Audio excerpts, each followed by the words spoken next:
Hey everybody, it's Jeremy. Welcome to a new video. This is going to be a build guide for Pathfinder Wrath of the Righteous for the Beast Tamer Bard subclass. A couple of caveats before we get started. Number one is that if you have seen anything on this channel, I don't do build guides. This is not a thing that I do.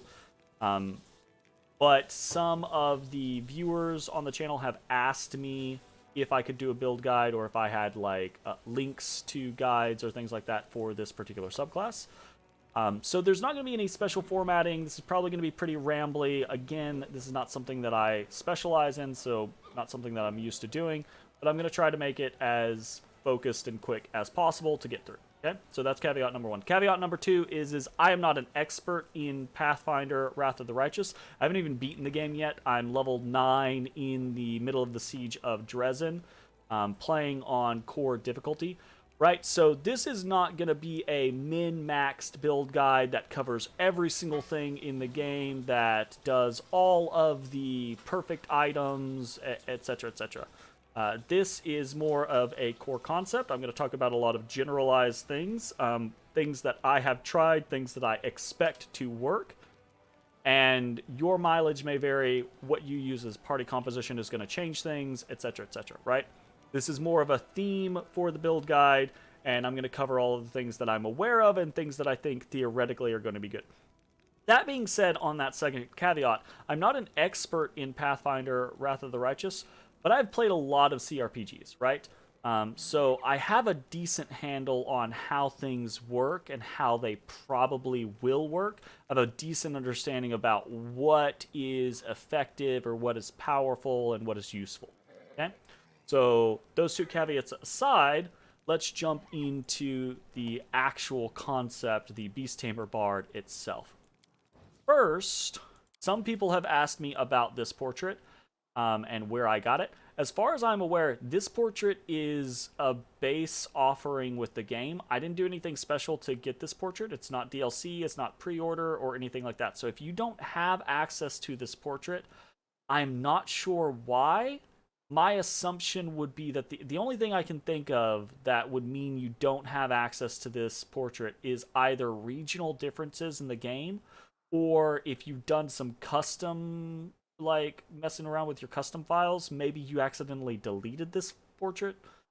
Either way, my suggestion would be try to do a fresh install of the game if you can, and see if the portrait is available for you then. Okay? Alright, so Beast Tamer Bard. Let's talk for a little bit about why would you want to play a bard and then a Beast Tamer Bard, okay? So a bard in Pathfinder is a support specialist, generally speaking. Obviously, you can build things differently. You have a lot of different options, etc. But generally speaking, what a bard in Pathfinder is an individual that has access to a lot of skills and is going to be very good at doing those skills for you throughout the game, right? And then they're going to be very good at supporting their allies with their performances, their songs, and with their spells. They are going to be a spontaneous caster, meaning that they're going to have access to all of their spells every single day. They don't have to prepare their spells. They just get spell slots, and they can cast from all of those spell slots. But because of that, they're going to have less spells than someone like a wizard or a divine caster, right, that can just prepare from the full list of spells, okay? So you're going to have less spells total, but you're going to have kind of an easier time casting those spells because you're going to have full access to them while you have them. As a note, Pathfinder Wrath of the Righteous and the Mythic rank system that it utilizes kind of makes that issue with spontaneous casters less of a thing, because you get bonus spells from the Mythic paths that you take, and that means that you still have access to a lot of other spells that you normally wouldn't get. So just a heads up, that is less of an issue, and it makes the class stronger. So that's kind of like Bard in a whole. What is Beast Tamer? Beast Tamer is the fantasy of wanting to support your team, be more of a support role, but also flood the battlefield with summons.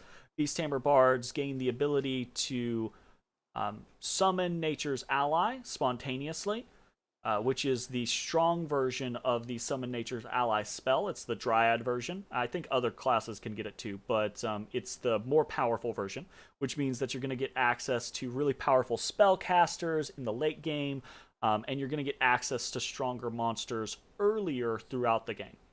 On top of that, they also get the ability to turn any of their spell slots into an equivalent level of the Summon Nature's Ally spell, which means you can use the ability to summon creatures to the battlefield, and then you can use the spell to summon creatures to the battlefield as well. And then you can have pets, and then you can have other summoned spells from your mythic classes or items, and basically you can just flood the battlefield with a bunch of summons. If you want to do that, the Beast Tamer Bard is for you, okay? Caveat to that concept, because this is one of the things that I came into the game kind of wanting to do and have not been able to do. If you want to manually control every single summons, and that's part of your fantasy as a summoner, that is not going to be something that you can do here. Pathfinder, Wrath of the Righteous, when you summon a creature, that creature is controlled by the AI. So while you can summon a bunch of creatures to the battlefield with this build, you don't get to control them. If that is going to irk you or frustrate you, and there will be moments where the AI will do dumb stuff, but if that's going to irk you or frustrate you, then I don't recommend you play this build. Play something else, you'll have a better time with it. Play something that's just like a pet class rather than a summons class, because you can fully control your pets, okay? So that's the Bard and the Beast Tamer Bard. Before we actually get started in talking in depth on all of the little Bard nuances and Beast Tamer Bard nuances and the levels and everything that goes into that, I want to take a moment and talk about the overall scope of the build, because I think it's very important. If you are interested in doing this build, you have to do some of these specific things, or else it's not going to work. And the most important part of that is that this build is intended for the Azada Mythic Path. If you want to play Beast Tamer Bards and you want to flood the battlefield with summons, great, fantastic. If you don't want to go the Azada Mythic Path, do not follow this build. do whatever you think is going to be right, and it's probably going to be just fine, right? But this is very specifically for the Azada Mythic Path. It makes heavy use of some of the abilities from the Azada Mythic Path. Specifically, it makes use of a superpower, is what it's called, that the Azada Mythic Path gives you, that allows you to share all of your teamwork feats with all of your allies, including your summons, okay? So the idea there is to focus on being very supportive with this build, then eventually have a crap ton of teamwork feats that we automatically share to all of our allies, all of our summons, and make the entire team just incredibly strong. But if you're not going the Azada Mythic Path, like 70% of what I'm going to be talking about is not going to be super useful to you. Or at least when we get to the Azada side of things, okay? So, that is kind of all the prep stuff. Let's actually jump into the specifics for Beast Tamer Bard. Level 1. Level 1, you are going to start off like we talked about. I'll actually go into the details here real quick. Like we talked about, you're going to start off with the ability to summon Nature's Ally. This allows you to summon a Might to the battlefield. The Mights are very weak. They're not super useful. You are going to not be very strong at level 1. You're going to rely on your companions to carry you through the early game. If that's going to bother you, I recommend you take some other things, because I'm going to talk about feats and abilities and things like that. If you don't like the idea of being weak at the beginning, I recommend you take different feats so that you are stronger, and then when you can respec later on in the game, just respec into the Beast Tamery side of things, okay? So you get Summon Nature's Ally at level 1. It summons a Might. It's very weak. You get Bardic Knowledge, which allows you to be better at knowledge and lore checks. You're going to get Spontaneous Summons, which allows you to summon a Might with your ability, but also turn any of your spell slots into summons as well, so you can have more summons on the battlefield. Again, they're going to be very weak though, so it's a little rough. Okay. You'll lose the ability to inspire your allies, which is rough, right? Because we want to support our allies, but this is one of our main options, and we lose it. And that is replaced with the ability to summon specific or to inspire specifically your summons and pet companions. Okay? So, very good. It's level 1. As far as your race goes, again, this is not a super min-maxy build. Pick whatever you want to pick. I recommend you take something that allows you to get a bonus to your charisma, because that is your charisma class. That's going to be the best thing for you. My recommendations are human or half-elf. Human, because you can give your bonus to charisma and it gets you an extra feat. This build is a very feat-hungry build. Half-elf is just nice because you get some nice little bonuses and you get the ability to go into charisma without having any minuses. Other races can get things like gnomes can get charisma, and they get some good stuff, but they also get minuses, right? They get slow movement, they get obsessive, right? Actually, that's a good thing. They get slow movement, they get minus strength, etc., etc. So, take whatever you want. We're gonna take human here for the extra feat. Again, background is much like your race. If you want to go thematic, take whatever you want. It doesn't really matter. If there is a specific skill or a specific feat or something that you're trying to augment or a theme that you're trying to go for that.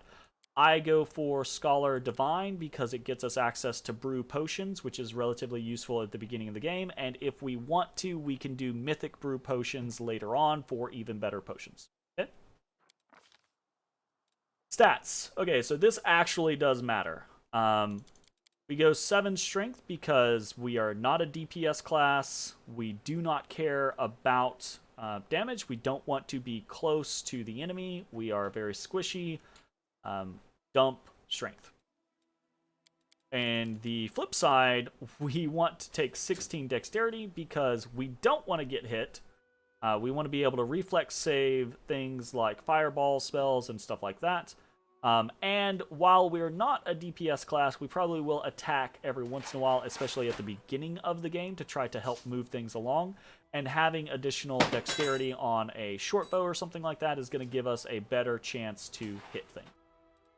Some constitution just for the added health, some intelligence for the bonus to skills because we are a bit of a skill monkey, so we want to have bonus skills whenever we can.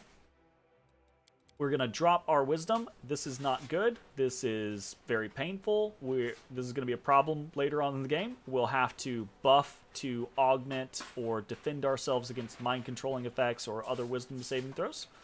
And then we want to put all our points into charisma so that we have 20 charisma. Having higher charisma is a very valuable thing. You could go for 18 charisma and have plenty of points to augment all your other stats so you don't have a bunch of malices or anything like that. If you want to do that, by all means do that. I think having a higher charisma is going to better serve you in the long run. It's going to make your spell DCs better. Right, it's going to make some of your ability DCs better, and it's going to give you access to more spells overall. Because you're a charisma-based spontaneous caster, you gain bonus spell slots based off of your charisma score. So the higher we can get our charisma score, the better we're going to be at everything spell-oriented, which is a pretty big focus for this class. Okay? As far as skill points go, this is very much a choose-your-own adventure. Whatever you need to augment your party is going to be the best, right? If you don't have anyone that is your lore nature person, then focus on lore nature, right? The bard, this is one of the good things about the bards, they are trained in every skill. Obviously, you're going to have malices dependent on your stats, right? Your ability scores. But whatever you think you need, go for it. I prefer focusing on use magic device, persuasion, knowledge world, knowledge arcana, trickery, and mobility. Okay, we're going to take mobility up to 3 early on in the game so we can get fighting defensively as an option, and then we're going to stop focusing on mobility and focus on trickery. Focusing on trickery allows us to not have to worry about bringing people like Camellia or Woljif in the party for unlocking things if we don't want to. We can do it ourselves, okay? And then Lore Nature and Lore Religion, which are good skills for the Bard because we can do things like take 10 with them later on. We have other people that tend to cover those things. If you want to cover them, cover them. All right, so first feat we take is actually going to be the recommended feat, Lingering Performance. Lingering Performance allows you to turn on your Inspire Ferocity and then immediately turn it off, right? And your performance will continue for 2 rounds after you cease performing. So basically, if you use it very specifically, you can triple the amount of inspired ferocities that you have, the amount of turns that you have. And this is the same for all of the rest of your performances, for Fascinate and for Deadly Performance, right? So just keep that in mind, okay? Very useful. Next up is kind of a choice, and that is either Spell Focus Enchantment or Spell Penetration. I prefer Spell Focus Enchantment. What both of these are going to do is they're going to make it easier on you to CC targets at the beginning of the game. Specifically, so for example, on core difficulty, the Water Elemental at the beginning of the game is very, very challenging. I use Spell Focus Enchantment to let me Hideous Laughter the Water Elemental more frequently so that I can, or more successfully, so that I can CC that target. Okay? And then for starting spells, again, the aforementioned Hideous Laughter, and then it's really kind of whatever you want to take. I recommend Cure Light Wounds because being able to cure a little bit of damage, both in the beginning game and in the mid game when you have a whole bunch of these free spells, is really useful. So, Cure Light Wounds. Deity doesn't matter, take whatever you want. For theme purposes, I take Desna because we're going Azada, and Desna is kind of like the goddess of the Azadas, very fey, very musically inclined, etc., etc. And this ties in with the quest line that kind of goes into the unlocking the Azada path. So it's thematic and it's fun. Chaotic Good for the same purpose, right? We're going with the Azada Mythic path, which is the Chaotic Good path. So that's why we go that. Or, sorry, yeah, Chaotic Good, not Chaotic Neutral. I clicked on the wrong thing. Their life ends here. Optimus, because Co-Carnage. And then whatever name you want. Beautiful. Okay, so it's going to immediately jump into levels, and we're just going to go through each of the levels real quick. Well, I say real quick. This is going to take a little while. Strap into your seats. Okay, so level 2, we get Augment Summons. This is really nice. It gives +4 bonus strength and constitution to all your summons. This is going to be nice throughout the entirety of the game. But very specifically, it's super useful now because at level 1, you start with just Mites. Mites actually have only 8 strength, so they have a -2 hit. They're very bad. The +4 strength makes them a little bit better, and when we hit level 3 and onwards, the +4 strength and the +4 constitution is going to make all of the rest of our summons quite a bit better. So this is a very nice free ability that we get. Okay? Put into all of the stuff that you're going after. It's up to you. Level 2, after this point, what you take is really up to you. Grease is pretty useful in the beginning of the game for CC. You can sleep a couple of minions or low tier monsters at the beginning of the game. As part of what this build does, I prefer to focus on buffs, especially buffs that last longer than 5 minutes eventually, right? Or I prefer to focus on enchantments, okay? Something like Expeditious Retreat or Feather Step is pretty useful. Kind of, just because they're buffs that you can throw on and keep on for a very long time later on in the game.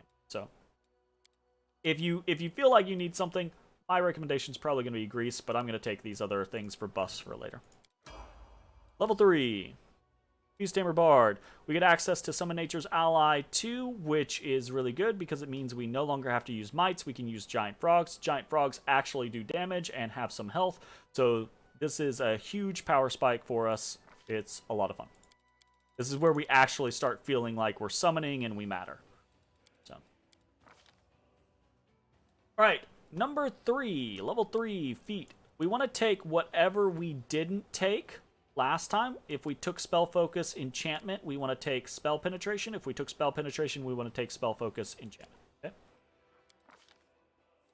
And here, again, take whatever you want. Your mileage is going to vary. I'm taking buffs, Expeditious Retreat. Okay, we don't get anything special at level 4. We get access to level 2s, but no special abilities. And we're going to put... This is, again, open for your interpretation. If you want to be tankier, go Constitution. If you want to actually shoot things or have a higher AC, go Dexterity. I recommend just putting all of... You can augment all of the rest of the stuff with buffs and with gear. Just put points into your Charisma so that you have higher DCs, you have more spells, you have higher bonuses for your abilities, etc.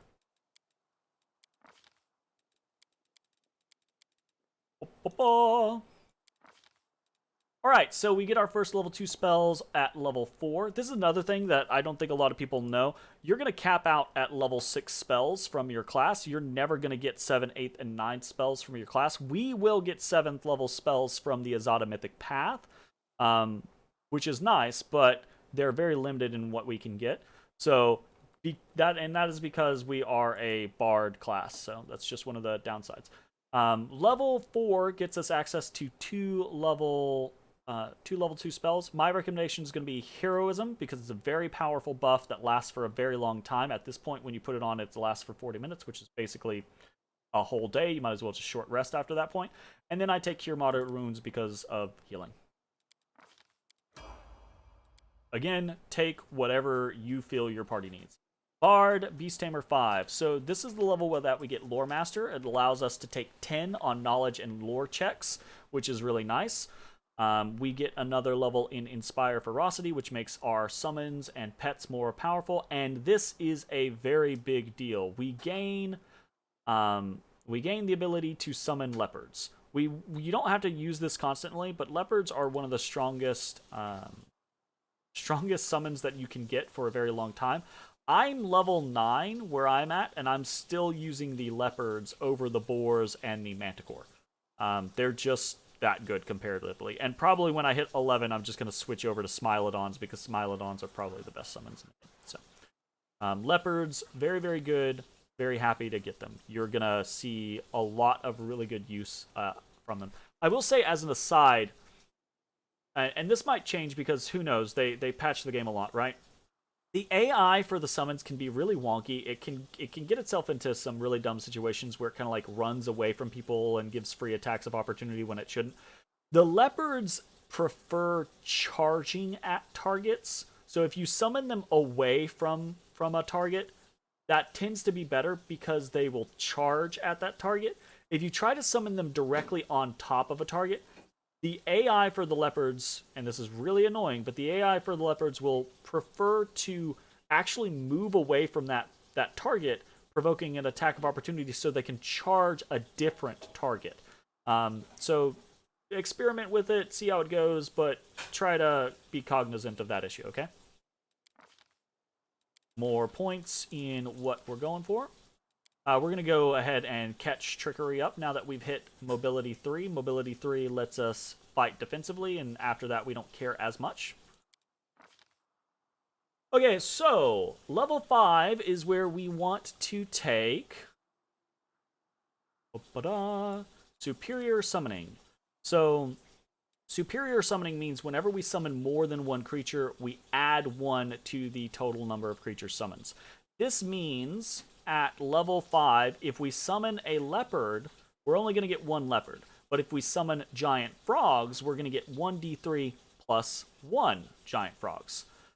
This does make giant frogs still competitive with the leopards. The leopards tend to DPS more than the frogs do. Even a single leopard can DPS more than the frogs can. But if you want to put a bunch of bodies on the battlefield and kind of like tank, the additional frog is very nice. This superior summoning is really for when we hit level 7. It lets us have 1d3 plus 1 leopards, so either 2 to 4 leopards, right?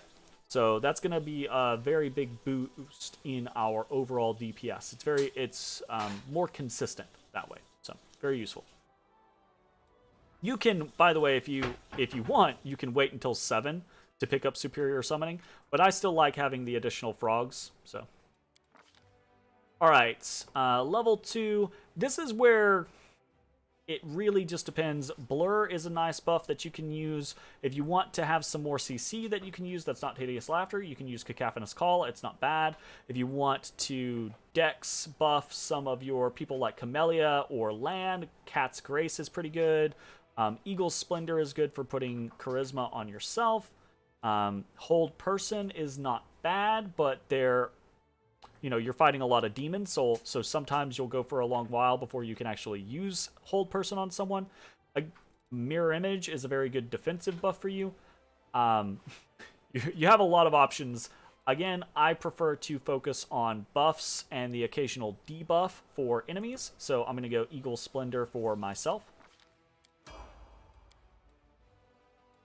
Okay, Beast Tamer Bard 6. So this gets our first Bard talent, and it gets us the Fascinate ability, which is one of the songs that we don't lose from taking Beast Tamer Bard. We lose 2 songs plus our Inspire Courage from taking Beast Tamer Bard. Fascinate is actually really, really nice. It can save you in a lot of clutch situations. Especially if you're using Lingering Performance, you can just turn it on and the effect will persist, right? It basically fascinates it. It fascinates a creature. It prevents them from acting as long as they are not damaged. Okay? If they're damaged, the Fascinate ability ends. And the DC at this point should be decent because you should have about 22 charisma at this point in the game, meaning that you're going to have a DC of, 19, right? So this is actually pretty useful for keeping yourself from being overwhelmed or throwing out against random enemies and seeing if you can catch them with a Fascinate to prevent them from interacting in the fight, kill everything else, and then you can focus fire them. Okay? And then we have our Bard talent, which we will talk about here in just a second. This is where that whole me talking earlier about if you're not going to do the Azada Mythic Path, don't do this build. This is where this starts to factor in. Because rather than taking our Bard talent and using it to make ourselves like better at shooting or what have you, right? We are going to take Combat Trick, Outflank. At this point in the game, unless you're specifically designing it that way, no one on your party is going to have the Outflank teamwork feat. We are just picking this up in anticipation of once we hit level 9 to 10, we should, maybe a little later, we should be getting to the point to where we now have the Azada Mythic Path, and we're unlocking that superpower that allows us to give all of our teamwork feats to people. If you don't want to take this right now, you want to respec it later, you can take something that is more useful to you, like Point Blank Shot or something like that. Take a skill focus, take Uncanny Dodge, take whatever you feel like you need. But ultimately, we want to have Outflank for this particular level. Okay. An additional level 2 spell. Mirror Image, I think at this point is pretty nice for yourself, or you can put Blur on other people, so if you want to use that, you can. I'm going to go with Mirror Image. Okay, level 6, or level 7 rather, we gain Bardic Performance move action. This allows us to start a Bardic Performance and to turn it off as a move action instead of a standard action. This gives us a lot more flexibility on turning off and on performances, our Inspire Ferocity and our Fascinate, basically. and it gives us Summon Nature's Ally 4, which means 1d3 leopards. The Dire Boar I have found is really not good. I hope they patch that. It's actually kind of sad to me. I feel like a lot of the summons are relatively weak compared to leopards and smilodons. But with superior summoning, at this point you will have a minimum of 2 leopards and a maximum of 4 leopards, and those 4 leopards, or 2 leopards, or 3 leopards are going to slaughter people. They're fantastic. This is where the build really starts to come alive and feel like every time you summon things, they start to just destroy things. Really nice. Do all of these skills that you want. Okay, so level 7 is a level where we kind of start prepping for the mid to late game. We're going to take greater spell penetration, and this is so that the few debuff spells that we take have a easier time affecting enemies. We do primarily focus on buff spells, but we do want to be able to debuff people on the occasion. That's gonna be very easy for us. So level 1 spells, this doesn't matter. Take whatever you want at this point. Unbreakable Heart is a decent buff that you could put on your people to try to help them. Remove Fear is also pretty decent. We'll go with Remove. Level 3 spells. Okay, so this is the first time that we get level 3 spells. The best one, in my opinion, is Haste. And if you take Haste, that means that you're not beholden to having Ninio in your party. Haste is an incredibly good buff. I highly recommend you take it.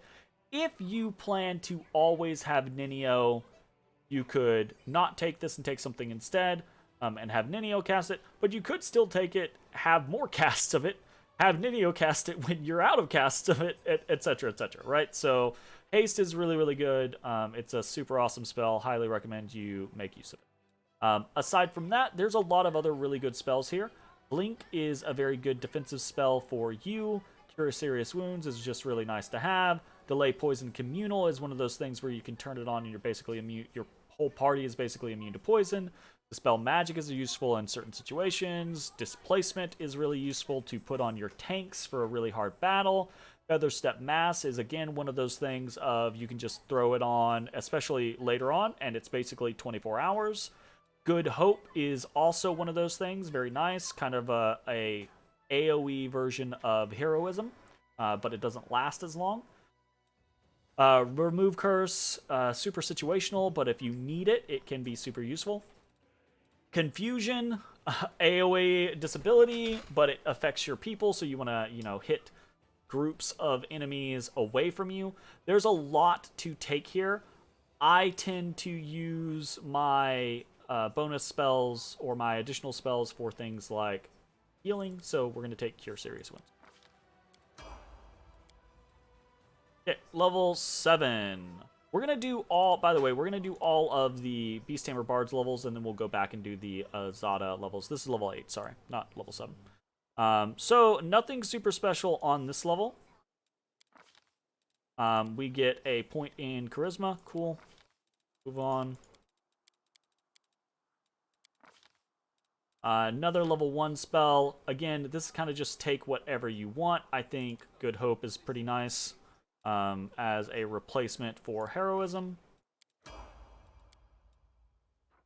Beast Tamer Bard level 9, you get the ability to Inspire Greatness, which gives everyone temporary HP, which is not horrible, right? And it gives you a +2 competence bonus and a +1 competence bonus to attack rolls and a +1 competence bonus on fortitude saves.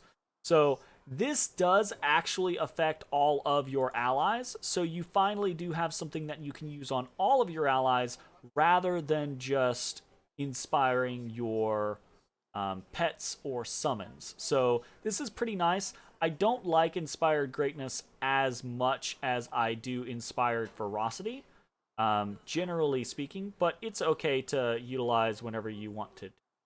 I say it's okay. It's quite good to use it to absorb little bits of damage and give a little bit of bonus to your allies. Use it as you see fit.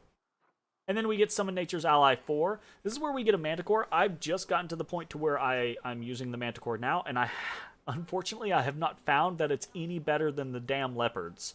So at this point we can summon 2 to 5 leopards, and I still feel like the leopards tend to be better. They tend to out DPS the Manticore, and the Manticore still dies if it gets focus fired, right? So it's kind of unfortunate. I'm going to spend more time playing around with it, and maybe my mileage will vary, maybe your mileage will vary. So, more skills.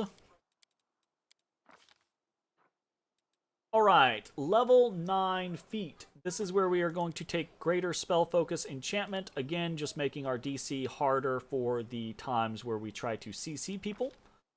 And speaking of which, feel free to, again, take Confusion, take Crushing Despair, take Overwhelming Grief. Overwhelming Grief's actually pretty good. It has a lot of spell descriptors that make people immune to it, but it's really nice when it is effective. Slow is another decently good one, right? But it doesn't work for your spell focus enchantment, sorry. These are all enchantments, so use them if you want to. I think I went with Overwhelming Grief at this point. Level 10. Alright, we get the Jack of all trades ability, which just gives a +1 bonus to all skill checks, which is not super great, honestly, as a level 10 ability. I feel like this should be a little bit better, but it is what it is. And we get a new level of Inspire Ferocity. Oh, no, we don't get a new level of Inspired Ferocity. Yeah, I forgot. This is actually really nice. So, I say this is really nice. This is actually a double-edged sword. All of our affected allies, everyone who is a summon or is a pet when we turn on Inspire Ferocity, is now going to be affected by the Magic Fang spell, which we get automatically, by the way. And it's basically just it's like a magic weapon spell, right? But specifically for a creature. It also gives our natural attacks penetration for silver or cold iron resistances, basically. That being said, at this point in the game, you should already have Ascendant Summons from your Mythic Path, which makes this second tag pretty much useless. It's just the first tag gives us a buff to our summons attacks, which is pretty nice. Okay. More skills. Level 2 spell.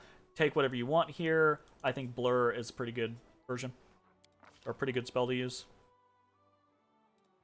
And then we get access to level 4 spell. No, we already have level 4 spells. No, we get access to level 4 spells.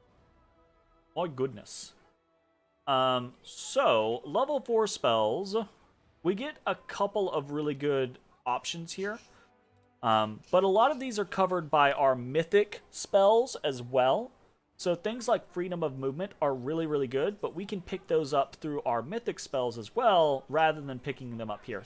Same thing with things like Echolocation, Dimension Door, Break Enchantment can be very good, Cure Critical Wounds can be very good, Greater Invisibility can be super useful in the right situation, Hold Monster is a really strong thing at this point as well, See Invisibility Communal, very, very good. This is the time where I like to start really flooding the battlefield with summons. So I prefer to take... We already have access to Summon Monster, so we don't have to do that. But I prefer to take Summon Medium Elemental at this point, so we can start throwing Medium Elementals into the mix. And then take whatever else you want. Take...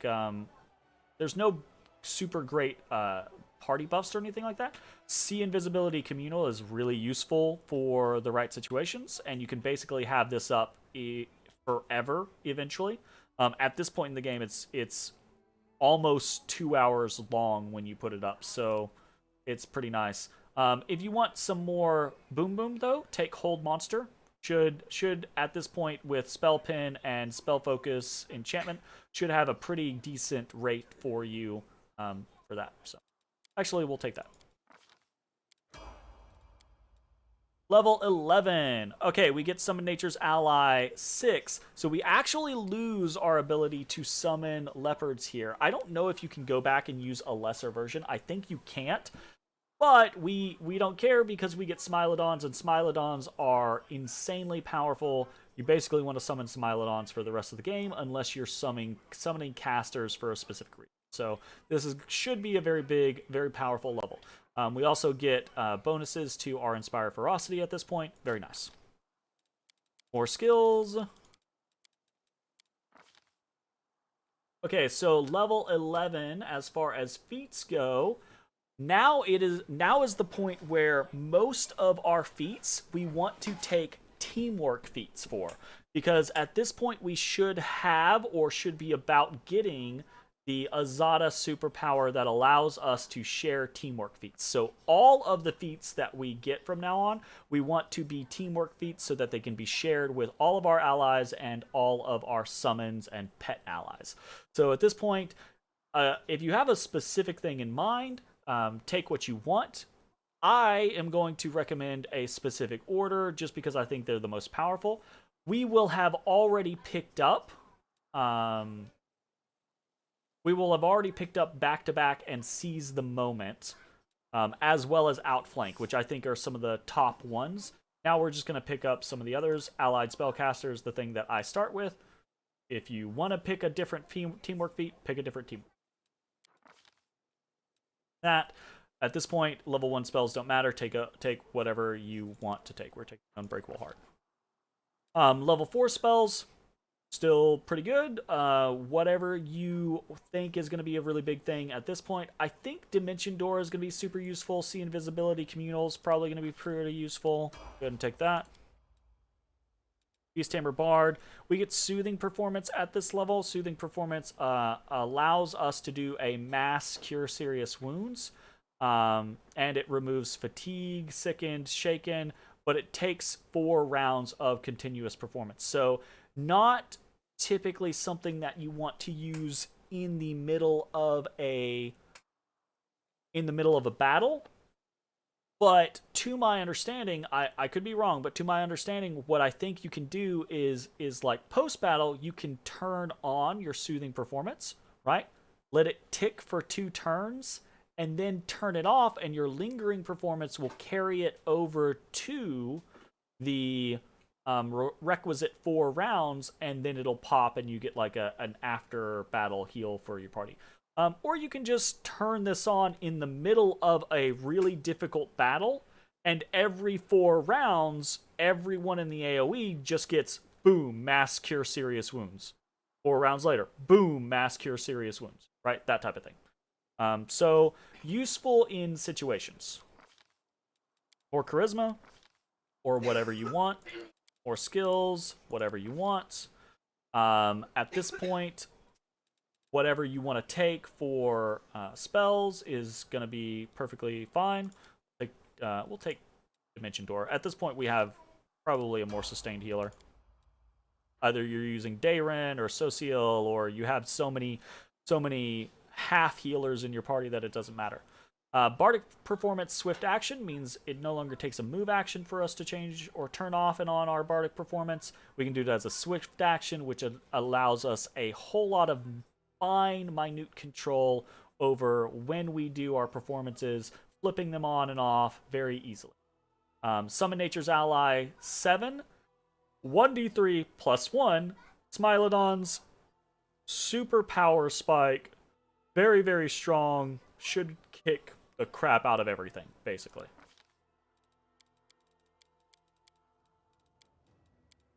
Okay. Level 13, we are taking Shield Wall, another teamwork feat. So everyone on our team is going to have Shield Wall. This is only going to matter to those who are actually utilizing shields. If you have a team that doesn't use shields, generally speaking, then don't take this. Take something like Precise Strike, or take something like Shake It Off, or Shielded Caster. Well, that's another shield one. Take whatever teamwork feat at this point is appropriate to your team composition. Okay? We're going to take Delay Poison Communal. And we get access to 5th level spells. Woo, very nice. So 5th level spells are going to be pretty cool. We can get Greater Heroism, which is very nice. It's a +4 instead of a +2. So that's really, really good. I highly recommend it. And then you can take things like Summon Large Elemental, which again is just living up the summoning concept of this build. Alright, this level we get another Bard talent. That's going to go into our teamwork feats. We're going to get Inspired Ferocity, makes all of our natural attacks count as if they were adamantine. This is just a very specifically situational effect that allows us to get past some damage resistance for certain monsters. Which I don't think even matters if you take Ascendant Summon, which we already will have. Combat Trick. Alright, Combat Trick. Level 14, we want to take Precise Strike, is what I have listed. Again, this is going to be wholly down to your team composition and what you want all of your team. Take these teamwork feats in the order that is best going to suit you, okay? Precise Strike is just a little extra damage on all of our attacks, basically. Additional spells here, we can take Cacophonous Call, we can take Hold Person. At this point, most of these spells don't really matter.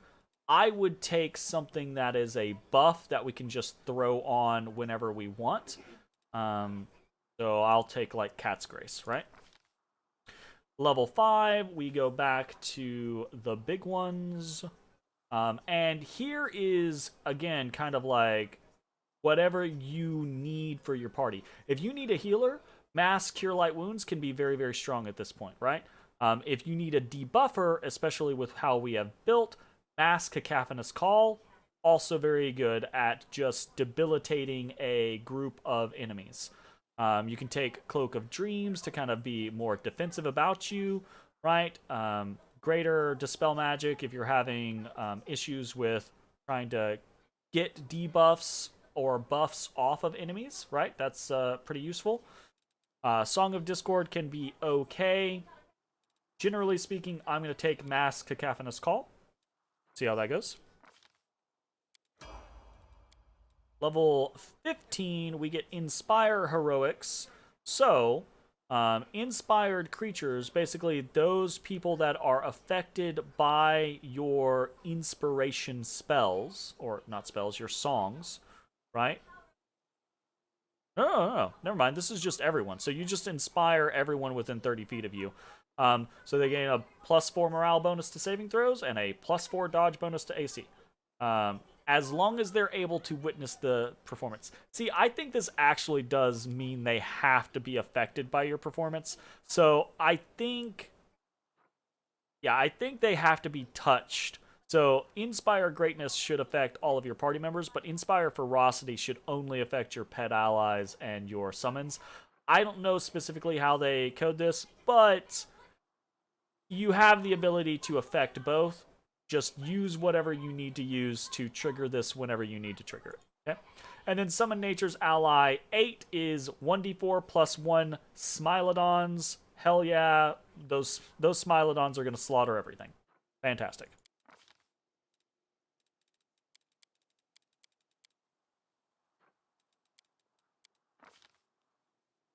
Alright, level 15, we are going to take Shake It Off.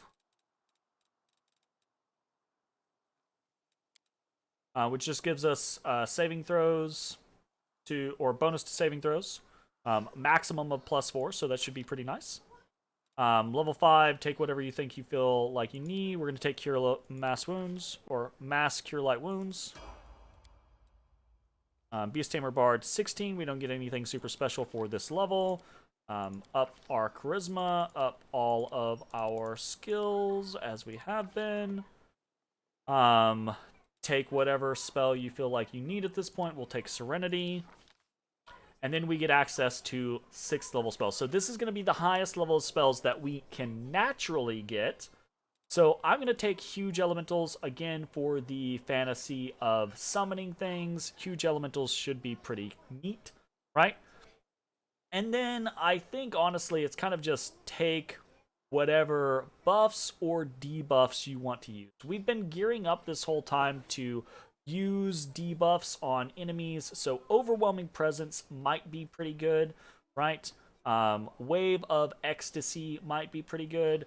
Euphoric Tranquility could be very good, specifically depending on the Mythic Path superpowers that you take. And we'll talk about that more later. Or just taking buffs like Cat's Grace Mass or Eagle Splendor Mass could be pretty nice. If you've been the main healer, take Mass Cure Moderate Wounds, should be just fine, right? Take whatever you feel is most appropriate for your build at this point in the game. This is very late in the game. You'll know what you'll need. I'm going to probably try to take Euphoric Tranquility because I have an idea in mind that I want to try to use, and I think this is relatively neat. Okay? So, we'll see how it goes. I don't know. Fingers crossed, right? Level 17. Okay. Level 17 gets us Summon Nature's Ally 9. Why does it not show this?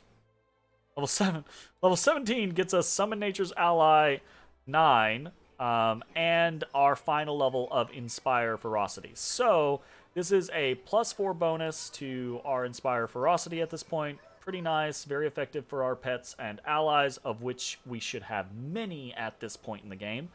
And here is the sad thing about Summon Nature's Ally 9 is that we lose our Smilodons. I don't know if that is going to be a really big problem. I have heard that Smilodons are the best summons in the game. Who knows if that's going to be the case by the time I get there or by the time you get there. So this might be just fine. Regardless of whether or not the Smilodons do more damage, though, at this point we will be able to summon Hamadryads, which are very, very powerful spellcasters, or we will be able to summon 2 to 4 Nerids, which are also very powerful spellcasters. So this should still be a very useful situation. Hit our skills. Go from there. Level 17, we are taking Shielded Caster. Again, if you don't have a lot of people with shields, or you don't have casters with shields, right? Or whatever the case is, don't take this, right? We're going to take Displacement. Or actually, we'll take Featherstep Mask, because that's something that we can put on all of our people for a very long time at this point. Level 6, probably at this point, I will take something like Eagle Splendor Mass or Cat's Grace Mass. We have a CC ability, and we have a Summon ability. After that, it's kind of just take whatever you want, take whatever buff you want, whatever heal you want, whatever CC you want, do whatever you'd like to do. I think Cat's Grace Mass is probably going to be the most generally effective across the board, and it's really just a kind of like a time saver, so it's nice. It's a quality of life improvement, basically. Alright, I do not know why it's not showing us abilities anymore, but at level 18, we actually get something that is pretty nice. It means everything that is affected by our Inspired Ferocity automatically gains the Greater Magic Fang spell, and Greater Magic Fang is actually pretty nice. We'll take a look at it when we get over to our spells. And we gain our final Bard talent, so that's pretty nice as well. Okay, so Bard talent, again, combat trick. We are going to take Coordinated Defense. Feel free to take this earlier if you want. Or at this point, right, you might be getting to the point to where you feel like, these particular teamwork feats, the ones that are left, aren't any good. I don't want to use any of these teamwork feats. That's great. Take whatever else you think is useful at this point. Combat reflexes might be useful. Just taking dodge so that you have access to better dodge, that might be useful, right? Taking access to something like Improved Initiative is really, really nice because it lets you get your buffs or debuffs off earlier on in the the battles, right? Taking endurance, still be pretty good. There's a lot of other things that you can take. Just take whatever you feel like you need to augment yourself at this point. Is whatever you want to do. And then again, take whatever spell or buff you think is going to be super useful at this point. I think trying out Waves of Ecstasy sounds fun, so I'm probably going to take that. Beast Tamer Bard, level 18. We don't actually get anything from Beast Tamer Bard level 18, so is what it is. In point of fact, I will throw this out here. After level 18, I do think level 18 is worthwhile because of the Inspire Ferocity and because of the final Bard talent. But if you want to take something besides level 19 and level 20, go ahead, right? Dip into another class, do something else. I'm probably going to try out level 20 Beast Tamer Bard just so that I can see deadly performance because it sounds like fun to just kill someone with a song. So, but if you want to alter something, if you want to jump into something else, by all means, do so, okay? Level 19 feat, we're going to take, at this point, we can take coordinated maneuvers. This is kind of the same thing with the Bard talent feat that we took last time, right? If you want to use something else, take combat casting, right? Take dodge, take improved initiative. In fact, I think I'm going to go ahead and take improved initiative at this point. Take lightning reflexes, right? Like take whatever you feel like you need to augment whatever you are having issues with at this point in the game, okay? Then we get another 5th level spell. Take Greater Dispel Magic. Should be pretty useful. And then Beast Tamer Bard 20, we get our Deadly Performance. So to be affected, the target must be able to see and hear the Bard perform for one full round. The target makes a will saving throw, DC 10, plus half the Bard's level, which at this point will be another 10, plus the Bard's Charisma modifier, which at this point is probably going to be close to 30, so probably another plus 10. So this DC should be anywhere from 25 to 30, right? And if they succeed, they're staggered. If they fail, they die. So my assumption is most of the bosses at this later stage in the game are probably going to be able to resist this handily. Plus, they probably just won't be affected by it anyways. But you might be able to use this. I want to try this on some things in the late game and be like, hey, just die, right? Because I think it'll be fun. Aside from that, we don't get anything else. This point in abilities doesn't really matter. We can't get another point in Charisma unless you have a very specific setup of gear, which I don't know how that works. Take whatever point you think is going to be most useful at this point, or augment your strength to be an even number, which is what we're going to do right now. It doesn't matter. Okay? Take your skills, and then take whatever you feel like you need to take that is left. I think we're going to take, like, I don't know, Dominate. Well, we'll take Cure Critical Wounds at this point. Again, I don't think it matters. Take Eagle Splendor Mass at this point. Okay, cool. Great. Fantastic. Let's jump into our Mythics. So, Mythics should go pretty quick. We're focusing very thematically here. So, the Mythic spells, or the Mythic choices, you have 10. We can see over here, you have 10 levels, right? The first 2 do not matter. They're not going to lock you out of a Mythic path. I'm not going to go into super detail on how you get these Mythic paths or anything like that. There are dozens and dozens of wonderful guides out there for that. Go watch one of those. This is just a build guide on this particular build. We're going to take Instrument of Freedom because that is the kind of Azada one.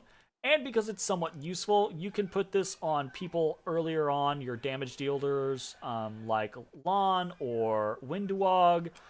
You can put it on Sela to do additional additional radiant damage or additional holy damage, right? Which helps deal with some of the demons or other enemies that you run into.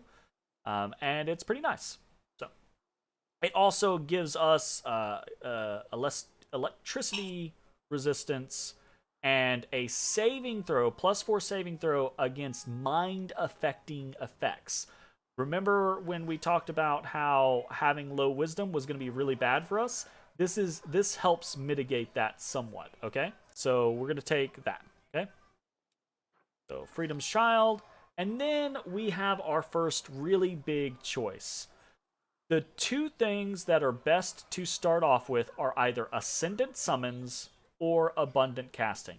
Abundant Casting gives you way more spell slots. If you really, really favor your spells and you're not using your summons as much, take Abundant Casting.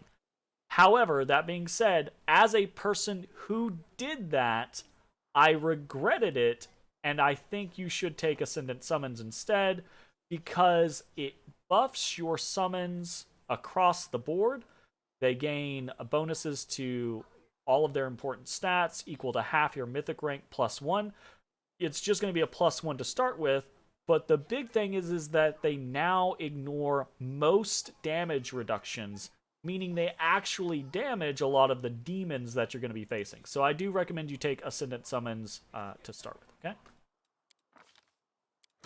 Alright, Mythic rank number 2. So Mythic ranks alternate between Mythic Abilities and then Mythic Feats. So for Mythic rank number 2, my recommendation is actually for you to just take extra feat and then take extra mythic ability and then take whatever you didn't just take. If you took Abundant Casting, take Ascendant Summons now. If you took Ascendant Summons, probably best to take Abundant Casting. If you don't want to do that, that is perfectly okay. My recommendation instead would be to take Spell Penetration Mythic or Spell Focus Mythic Enchantment. Those are both things that we want, right? So feel free to take them if that is what you want to do. I'm going to take Abundant Casting. All right, this is where we actually get to pick our path, our mythic path. We're going to pick Azada. Okay. Oh, you know what? Okay, so I didn't talk about this last time, but we also got this is another thing that's really cool from a theme. All of the mythic paths give you summons, right? And those summons are going to be summons that we can stack with our summons. The Azada summons are very thematic in the whole bard, song, fae-ish style situation. So last mythic path, we would have gotten the Azada Bralani, which is nice, and we would have gotten the Hard to Kill and Freedom Child abilities. Those aren't super pertinent abilities, so I'm not gonna spend a lot of time covering. We're already over an hour at this point, so I'm just gonna try to focus on what the important things are for this. So we get another mythic ability. And at this point, this is the reason why I suggest taking, if you didn't take Abundant Casting to start, this is why I suggest you taking Abundant Casting for your second mythic rank. And that is because we can take Improved Abundant Casting. So now we have 4 more spells per day for 4th, 5th, and 6th level spells, which is all of our spells, right? We don't get 7th, 8th, and 9th spells. So we are now basically... we just have a crap ton of spells at this point. So it's very, very strong for us. So we want to go ahead and take that. And here is what I was talking about with the gaining spells for our mythic rank. Or our mythic path. We now have access to a whole bunch more enchantment spells. So we're just going to take things that we don't have access to normally. We don't normally have access to Bane, Bless, Command, etc. So we're going to take all of those things. We're typically, again... we are favoring things like buffs, right, which is Bless, or debuffs that are enchantment that we can use on an enemy with our buffed up Spell Pen and our buffed up Spell Focus. Okay?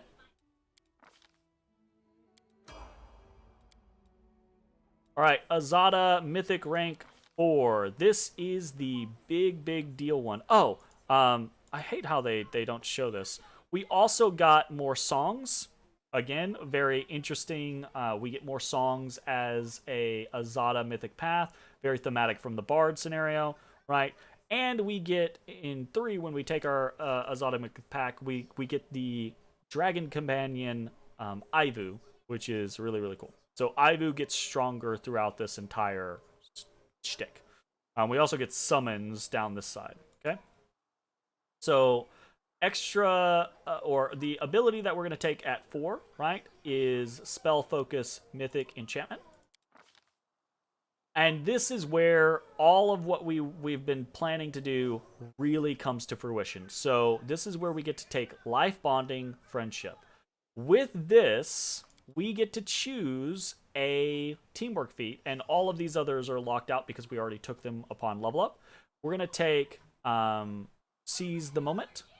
Wait, no, what are we starting with? We're taking Back-to-Back, right? So Back-to-Back gives us AC when we're adjacent to enemies, or adjacent to each other, so that while you are flanked and adjacent to an ally, you get a bonus. Basically, you're fighting back-to-back, so you have better defenses. Just a nice little buff. Taking this superpower, this Life Bonding Friendship, gives us the ability to share all of our teamwork feats with all of our allies within 50 feet of us, okay? It also gives us the ability to keep our allies alive when they drop below 0 HP, even though they will still be considered dead. And we can do that up to a point where our charisma allows us, basically. And this is all just really awesome. It lets us share a bunch of really powerful feats for free. Basically, only one person has to take them. Then normally the requisite team takes them, right, to gain the benefits of them. This is incredibly powerful. This is really, really, really useful. This is the whole point of the build. Absolutely take this at Mythic 4. Do not take anything else. End of discussion. Okay? Alright. Then we get more spells. These honestly don't matter. Again, I'm not going to spend a lot of time on them. Take whatever you want to take. Okay? I do think higher levels matter. I like Blessing of Luck and Resolve, and I like Castigate. Experiment with them. Respec. Try whatever you want. Do whatever you want. Azada level 5 gets us Song of Broken Change, which helps. It gives everyone freedom of movement and immunity to compulsion spells, which is pretty cool. We get a new summons, and then we get another mythic ability. I would recommend that you take. Where is it?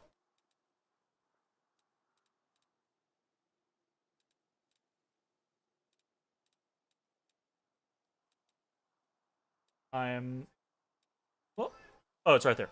So I would recommend that you take Enduring Spells, okay? This is another reason why we've taken a lot of buffs, primarily buffs that have over 5 minute time limits, because Enduring Spells lets us have any buffs that are longer than an hour but shorter than 24 hours now last 24 hours. There is a greater Enduring Spells, right? Which anything that is longer than 5 minutes now lasts for 24 hours. So what that's going to let us do is that's going to let us put up just a crap ton of buffs, right? That are going to last for basically as long as we want them to, because by the time 24 hours is up, we've already rested, right? We've been forced to rest because we're exhausted at that point. So this basically means that the vast majority of your super powerful, super awesome buffs are just going to last forever. So that's really, really, really strong. Go ahead and take Enduring Spells at this point is my recommendation. We get another teamwork feat because of our Life Bonding Friendship from the last turn. So at this point, I take Seize the Moment. Okay? Because it's the kind of best one. And then you can see we only have 2 teamwork feats that we didn't take. We didn't take Tandem Trip because we don't have enough people focusing on Trip. If you want people to focus on Trip, you spec them into focusing on trip, take tandem trip. It's going to be great. It'll be fantastic. If you don't, though, don't take it, because it's not going to be worthwhile. Coordinated maneuvers, I feel, is kind of like your mileage may vary. If you feel like it's useful, pick it up. Great. If not, don't worry about it. Take spells that you don't have access to. I don't think we have access to Haze of Dreams. We're going to take Aid here, right? We're going to take Litany of Eloquence and Prayer, because they are both things that we do not have access to, and they're both decently good. Or useful in certain situations. We're going to take another level. Again, I'm not going to go over every single thing that you get from Azada. If you want a in-depth guide of what Azada gives you, go watch one of those. This is just what we're taking specifically for this build. So this mythic feat, we want to take School Mastery. Oh, nope. We have not taken Spell Penetration Mythic. We want to take Spell Penetration Mythic. Okay. And we have access to our next superpower. So Life Bonding Friendship is the superpower that makes this build. After Life Bonding Friendship, there are four main superpowers that are pretty good for you to take. My recommendation is, so those four are Favorable Magic, Incredible Might, Marvelous Endurance, and Zippy Magic. Supersonic Speed and All Skilled aren't bad, they're just not really useful for this build. My recommendation is taking Favorable Magic, because it basically gives enemies disadvantage on saving throws versus your stuff, right? And it gives you advantage on overcoming spell resistance.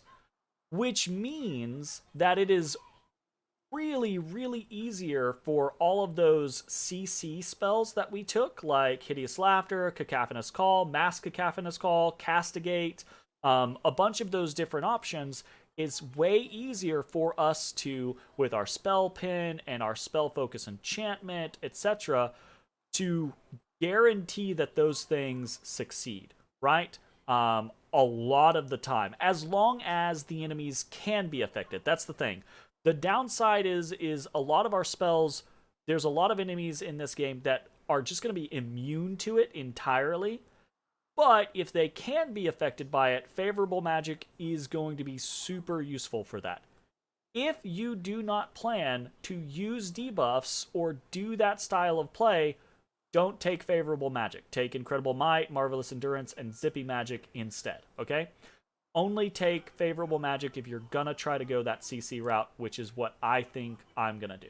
So, Favorable Magic it is, okay? Take whatever you want, doesn't matter. Take whatever you want, doesn't matter. At this point, take whatever you want also doesn't really matter, right? And then we get to level 4 spells. This is where we have access to a lot of those spells that I was like, you don't have to take these on your own stuff because you're going to have access to them yourself, right? Things like Freedom of Movement, things like Echolocation. Those are good spells that you can get. You just don't have to get them out of your own spell list. So we have access to that. That's fantastic. Another Azana level. We get Song of the Courageous Defender, which is pretty cool. I'm going to go over it. We have another mythic ability. At this point, if you're going the route of enduring spells, I highly suggest you take greater enduring spells. Your buffs are going to last forever at this point. Fantastic. Take whatever. You should have both of these spells already. If you don't have one of them, take it. Doesn't matter. Same with most of this. If you have these spells open, take them. If you don't, take whatever you want. Confusion. Alright, level 5. We should already have Mass Cacophonous Call. Burst of Glory can be pretty good. Mass Castigate could also be pretty good. Greater Command could be pretty good. Mind Fog, if you didn't take it earlier, could be pretty good. There's a lot of decent-ish things in here. Just take whatever you haven't taken and that you think is going to be pretty good. Do whatever you want. Okay?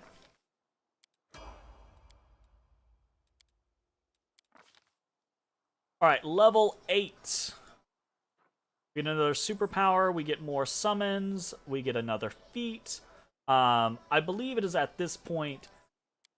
At this point, you have the majority of the things that really matter. Everything that you take after this is just icing on the cake. Improved initiative can be very nice. Mythic brew potions could be pretty cool if you want to go that route.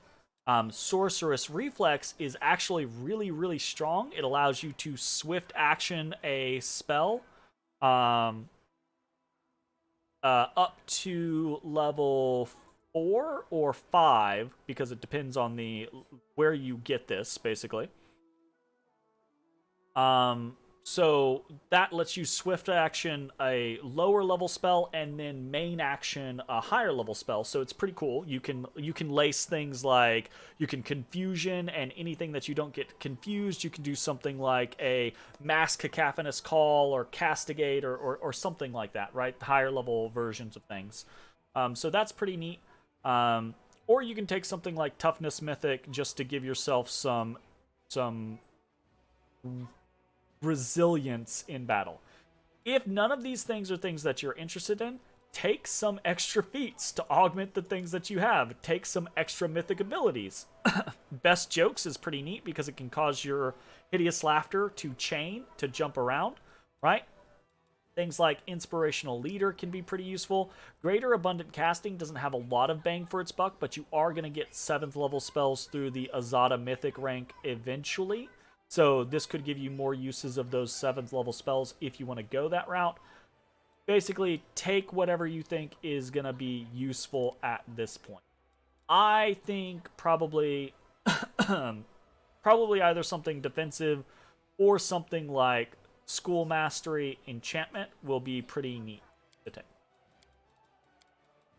I take that. Here we have Incredible Might, Marvelous Endurance, and Zippy Magic. These are kind of like the 3 ones that we think are going to be pretty good. Marvelous Endurance is defensive. If you are having problems staying alive, take Marvelous Endurance. Incredible Might is a buff that you can put on all of your companions to have better attack and damage. It's just a very nice buff across the board, quality of life scenario. So take that if you want to take it, right? Should be very, very useful with the mass amount of summons that you're utilizing. Or you can take Zippy Magic. So Zippy Magic is if you use a spell that affects one creature, or affects creatures, not areas, right? Then it'll bounce to one additional creature. And this is for both allied and enemy spells, right? So you could buff one of your allies, and then that buff will bounce to another ally. Or you can heal an ally, and that heal will bounce to another ally. Or you can castigate an enemy, and that castigation will jump to another enemy, right? And in addition, it will damage enemies if it's an enemy targeting spell. So I think Zippy Magic is kind of the style that I'm going to want to play. I think Zippy Magic and Incredible Might. I think Marvelous Endurance is probably something that you want to pick up if you're having a tough time with the game, or if you're playing on a harder difficulty. I'm going to go Zippy Magic. Take whatever you want out of these. It doesn't matter. Honestly. Mass Castigate. Didn't we already take Mass Castigate? I don't know that we took. Dominate Person. Dominate Monster. Auric.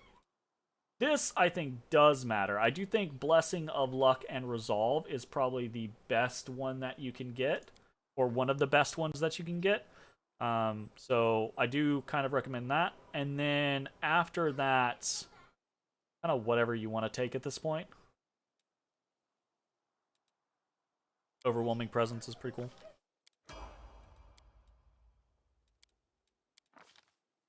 Okay, so we get the ability to summon more Hamadryads. This stacks, by the way. You should be able to summon Hamadryads from your specific summon creature ability and summon Hamadryads from this Azada Mythic Path ability, right? meaning you can summon a crap ton of very high level casters to the battlefield, and it's pretty neat in theory. At this point, take whatever you want to take. Inspirational Leader is probably pretty good. Half your mythic rank added to everyone's initiative, and their saving throws against mind effects, and their concentration checks. Inspirational Leader is pretty strong. If you want something else, take something else. Doesn't particularly matter at this point. Overwhelming Grief, sure. Shield of Dawn, sure. I think we already have Hold Monster, so we'll take Dominate, whatever. Doesn't matter. Take Litany of... I think we already have Litany of Madness. Take whatever you don't have access to. That in mind. And then here's where we start getting our level 7s, right? So we have Hold Mass, Hold Person, Insanity, Power Word Blind, and Waves of Ecstasy. I think Insanity is probably the best for what we are trying to do, with the concept of Zippy Magic bouncing things. I think Insanity is going to be pretty good, so going to take that and probably Waves of Ecstasy. Take whatever you think is going to be interesting. Level 10... take, again, whatever you think is going to be useful. Improved Initiative, Sorceress Reflex, Mythic Brew Potions, an additional feat, an extra ability. Take Best Jokes. At this point is just, what's that last little thing that you think is the cap? I think Sorceress Reflex is probably going to be pretty good. We'll take that. Marvelous Endurance or Incredible Might. I'm going to take Incredible Might. And there we go. That is pretty much it. You get a final spell. So of the 4 options that you have, you will get 3 out of the 4. Just take whatever you... I'm not sure that Mass Hold Person is going to do anything in the late game, because I don't know if they're going to be people in the late game. So this might be really, really useful, or it might be really, really bad. Just see when you get there. And I haven't detailed all of these, but you get a lot of additional spells, not just the spells that we took, but you get a lot of additional spells from the Azada Mythic Path. There's some really good spells in here. Check them as you level. They are very, very, very useful, and use them and abuse them. Hey, there's Ivu. Woo!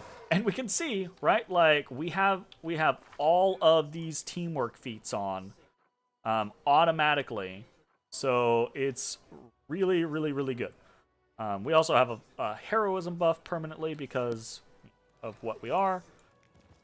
So yeah, that is a very, very long-winded guide. I apologize to anyone who sat through the entirety of that, but that's going to be it. There's not really anything else to discuss. I guess there's equipment, right? But the problem with it is I don't know what all gear exists at the end of the game. I'm only level 9. I'm not even halfway through the game at this point. I can tell you that focusing on your charisma, boosting your charisma is going to be important. Focusing on things like the Tankard of Free Spirit that allow you to summon more creatures, that's going to be really useful. And then anything that keeps you alive, gives you a better armor class, gives you better saving throws, it gives you more hit points. Those types of things are all going to be very, very valuable to you. You are, at the end of the day, very squishy, right? How much HP do we even have? We have less than 200 HP. We can get slapped around. You take, for example, Ibu has over 300 HP. So he has almost 150 more HP than we do, right? So we are very, very squishy. If that ends up being a problem, change some of the things that we have talked about. Come talk to your trainer, Hylor. Make some tweaks to the build. Focus on some things that are more defensive. Take the Mythic Path Endurance one and go from there, right? So again, this is a very flexible, very not min-maxed build guide, but it should be fun if you like the idea of just having a shit ton of summons all over the place, and having buffs that basically last forever, and being able to CC a bunch of people, and kind of just being this general all-around very good support character, then this should be a pretty fun build for you. I've had a pretty good time of it. So far in core, there have only been 3 or 4 challenges that have really made me stumble. But I think that is mostly due to my inexperience with the game rather than what this class is capable of doing. So, that's going to be it. Thanks for watching. I hope you find this useful, and see you next time. Bye-bye, everybody. Hey everybody, thanks for watching. If you enjoyed the video, consider leaving a like, commenting, or subscribing. It really helps me out.